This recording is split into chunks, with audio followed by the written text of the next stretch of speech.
way, a young prospect shares his expectations with a former coach.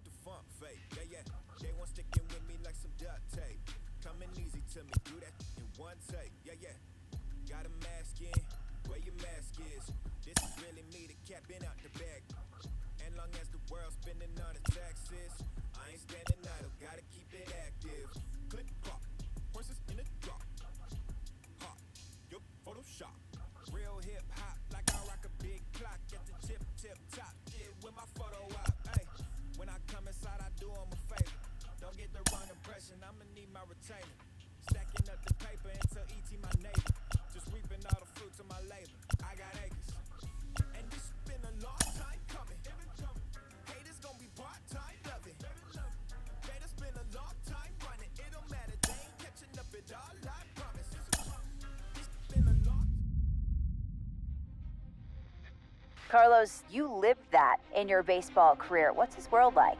Oh, it's extremely exciting. You know that if you perform, you will get the call. We've got a developing story here. JP, what are you hearing? I'm checking the numbers, I'm talking to my sources and my scouts, and they're all telling me, hey, this could actually work.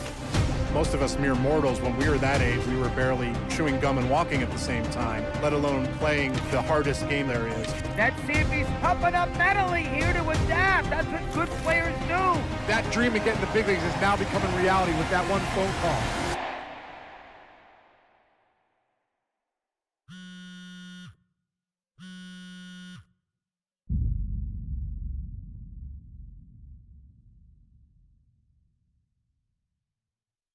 Continuing our MLB Draft Day 2 wrap-up coverage, back to the prospect that we mentioned before the break.